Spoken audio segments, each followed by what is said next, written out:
அனைவருக்கும் வணக்கம். எல்லாரும் நல்லா இருக்கீங்களா? சூப்பராக இருக்கீங்களா? ஓகே, இன்னைக்கு நம்ம பார்க்க போகிறது ஒரு ஸ்பானிஷ் படத்தை பற்றி பார்க்க போகிறோம். ஃபயர் பிரேக் அப்படின்னு ஒரு ஸ்பானிஷ் படம். தமிழ் டப்பிங்கிலே இருக்குது. நெட்ஃப்ளிக்ஸ் தயாரிப்பில் வந்திருக்குது. இந்த படத்தினுடைய கதை என்னன்னு பார்க்குறதுக்கு முன்னாடி என்னுடைய சேனலை இது வரைக்கும் சப்ஸ்கிரைப் பண்ணாதவங்க சப்ஸ்கிரைப் பண்ணுங்கள், லைக் கமெண்ட் ஷேர் பண்ணுங்கள். வாங்க இந்த படத்தினுடைய கதை என்னன்ட்டு பார்ப்போம்.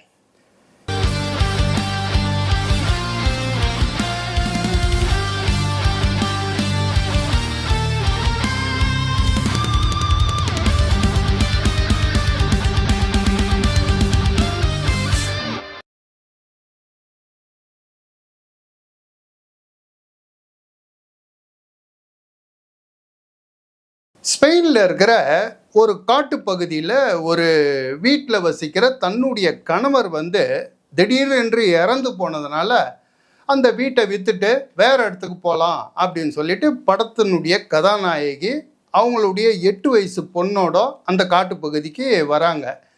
அவங்களுக்கு துணையாக அவங்களுடைய கணவருடைய தம்பியும் அவருடைய குடும்பமும் கூடவே வருது. இப்போது அந்த வீட்டுக்கு அங்கே இருக்கிற பொருளெல்லாம் காலி பண்ணிக்கிட்டு போகும்போது டிவியில் அப்போது ஒரு நியூஸ் ஒன்று ஓடிக்கிட்டு இருக்குது. அதாவது அந்த காட்டுப்பகுதியை சுற்றி மிகப்பெரிய காட்டு தீ சுற்றி பரவிக்கிட்டு வந்துன்னு இருக்குது. இந்த இடத்துல தங்கி இருக்கிறவங்களாம் உடனே வெக்கேட் பண்ணிவிட்டு காட்டை விட்டு வெளியில் போயிடுங்க அப்படின்னு டிவியில் நியூஸ் சொல்லிக்கிட்டே இருக்கிறாங்க. இவங்க என்ன பண்ணுறாங்க, உடனே அங்கே இருக்கிற பொருளெல்லாம் எல்லாத்தையும் லக்கேஜ் எல்லாம் கட்டிட்டு காரில் எடுத்து வச்சுட்டு அங்கேருந்து உடனே கிளம்பிடலாம், ஏன்னா காட்டு தீ பரவுது அப்படின்னு சொல்லிட்டு இவங்க கிளம்பலான்னும் போது இவங்களுடைய 8 வயசு பொண்ணு கூட கூட்டுன்னு வந்த பொண்ணு திடீர்னு காணாத போயிடுறா. காணாத போன உடனே இவங்களுடைய கணவருடைய தம்பி கூட வந்தார்ல, அவரும் சேர்ந்து காட்டில் அங்கே பக்கத்துலலாம் தேடுறாங்க. எங்கேயும் குழந்தைய காணோம். உடனே போலீஸுக்கு தகவல் சொல்கிறாங்க. போலீஸும் வருது. போலீஸும் தகவல் என்ன ஏதுன்ட்டு எல்லாத்தையும் விசாரிக்கிறாங்க. அப்போது இந்த குழந்தையோட பழைய துணி ஒன்று இருந்தால் கொடுங்க, நாங்கள் மோப்ப நாயை வச்சு நாங்கள் காடு முழுக்க நாங்கள் தேடுறோம் அப்படின்னு ஒரு துணியை வாங்கிக்கின்னு போகும்போது போலீஸ் சொல்கிறாங்க, காட்டு தீ காட்டில் ரொம்ப பரவிட்டு வந்துன்னு இருக்கு, நாங்கள் குழந்தைய ஒரு பக்கம் தேடிட்டு இருக்கிறோம், நீங்கள் உடனே இங்கே வெக்கட் பண்ணிங்கன்னா நல்லாயிருக்கும், இப்போ எல்லா இடத்துலையும் சிக்னல் கிடைக்கல, செல்ஃபோன்லாம் சிக்னல் வராது, உடனே கிளம்புறத நீங்கள் பாருங்கள், குழந்தைய நாங்கள் கண்டுபிடிச்சி கொடுக்குறோம் அப்படின்னு போலீஸ் சொல்லிட்டு போகிறாங்க. ஆனால் இவங்க குழந்தையோட அம்மா குழந்தை இல்லாமல் நான் அந்த காட்டு தீயில செத்தா கூட சரி, குழந்தை இல்லாமல் இந்த காட்டை விட்டு வர மாட்டேன், நான் எப்படியும் என் குழந்தைய கண்டுபிடிச்ச தீர்வேன், எப்படி என் வீட்டில் இப்போ கொஞ்ச நேரத்துக்கு முன்னே இருந்த குழந்தை எப்படி காணாத போயிடும் அப்படின்னு இவங்க கதற ஆரம்பிச்சிடுறாங்க. இப்போ இவங்க வீட்டுக்கு எதிர்க்க ஒருத்தன் வசிக்கிறான். அவன் தான் கடைசியாக அந்த குழந்தைய பார்த்தேன் அப்படின்னு சொல்கிறான். அவனுடைய காரில் அந்த குழந்தை கையில் இருந்த பிரேஸ்லெட்டை அவனுடைய காரில் இருக்குது, குழந்தையோட பிரேஸ்லெட். உடனே குழந்தையோட அம்மாவுக்கு சந்தேகம் வந்தது. உடனே அவன் சட்டையை பிடிச்சி உலுக்கி அவனை அடித்து ஒரே கதறி, குழந்தைய எங்கடா ஒழிச்சு வச்சிருக்கிற, என் பிள்ளைய குடுறா, எங்கடா ஒழிச்சு வச்சிருக்கிற அப்படின்னு சொல்லிட்டு ஒரே சத்தம் கொடுக்குறாங்க. போலீஸுக்கு தகவல் கொடுக்கலான்னா எல்லாம் ஃபோன்லேயும் சிக்னல் கிடையாது. இப்படியாப்பட்ட நேரத்தில் ஒரு பக்கம் குழந்தைய காணோம், எங்கே போச்சு என்ன ஏதுன்ட்டு இந்த குடும்பமே அப்படியே தவிக்குது. இன்னொரு பக்கம் காட்டு தீ எல்லா பக்கமும் சூழ்ந்து வருது. போலீஸ் ஒரு பக்கம் காட்டில் தேடுறாங்க. போலீஸுக்கு இப்போ தகவல் கொடுக்கறதுக்கும் முடியல. இவங்க தான் நான் இந்த இடத்த விட்டு வரவே மாட்டேன் அப்படின்றாங்க. இப்படியாப்பட்ட நேரத்தில் அதுக்கப்புறம் என்ன நடந்தது அப்படின்றது தான் இந்த படத்தினுடைய கதை. பொதுவாக இந்த ஃபயர் பிரேக், காட்டில் தீ, அது மாதிரியான படங்களில் மெயினாக ஒன்லைன் கதை. காட்டுக்கு போகிறாங்க, தீயில் மாட்டிக்கிறாங்க, குடும்பமே அங்கேருந்து எப்படி தப்பிக்குது, போலீஸோ இல்லை ஃபயர் சர்வீஸோ போய் எப்படி அவங்கள காப்பாற்றுது, அப்படி தான் கதை சொல்லப்பட்டிருக்கோம்.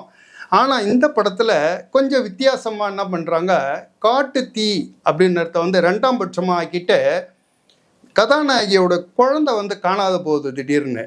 அதை முதல் பட்சமாக ஆக்கி இந்த படத்தினுடைய கதையை ஒரு த்ரில்லராக மாற்றிடுறாங்க.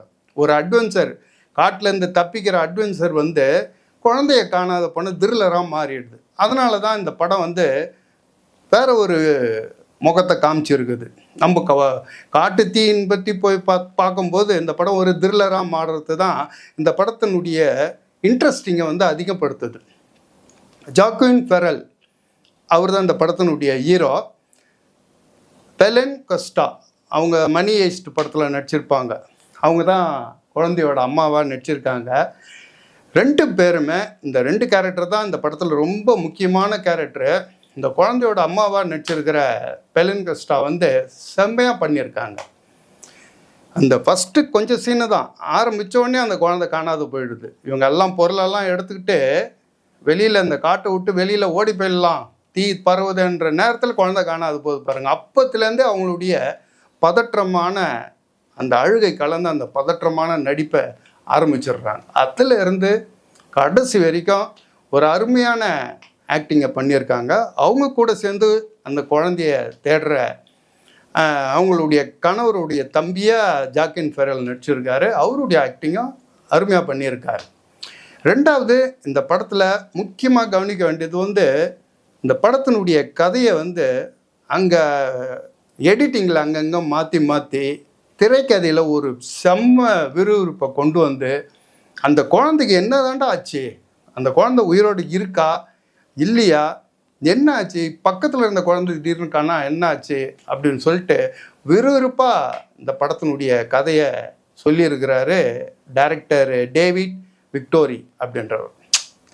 எனக்கு இந்த படத்தில் ரொம்ப பிடிச்சது வந்து கேமரா ஒர்க்கு, இந்த கிராபிக்ஸ்லாம் வந்து அந்த காட்டுத்தீ இது பண்ணுற அந்த சீனை வந்து சிஜிஐ ஒர்க்லாம் வந்து அருமையாக பண்ணியிருக்காங்க. உங்களுக்கு வந்து அந்த உண்மையிலேயே காட்டுத்தீ பரவுனதை வச்சு இதையும் அதையும் மிங்கிள் பண்ணி எடுத்திருக்காங்களா என்னன்னு தெரியாது. ஆனால் அந்த கிளைமேக்ஸ் சீனில் வந்து அந்த காட்டுத்தீ பரவி வர அந்த காட்சியெல்லாம் வந்து அருமையாக பண்ணது தான் அந்த படத்தை வந்து நமக்கு இன்னும் கொஞ்சம் விறுவிறுப்பை கூட்டி இந்த குழந்தை காணாத போனது வந்து அதனுடைய இதோ ஜாயின் பண்ண உடனே 2மே சேர்ந்து நமக்கு வந்து ஒரு மறக்க முடியாத படமாக நம்மளை வந்து ஒரு சீட்டு நுனியிலே கொண்டு வந்துடுற மாதிரி ஒரு விறுவிறுப்பை கொடுத்துருக்கு இந்த படம். இந்த படம் வந்து நெட்ஃப்ளிக்ஸில் இருக்குது, மிஸ் பண்ணாத பாருங்கள். அதுக்கப்புறம் வந்து நீங்கள் டெய்லி நல்லா வாக்கிங் போயிட்டு உடம்பை நல்லா சுறுசுறுப்பாக வச்சுக்கோங்க. நம்ம அடுத்த வீடியோவில் அடுத்த படத்தை பற்றி பேசும்போது நம்ம மீட் பண்ணலாம். சூப்பராக இருங்க. பாய்.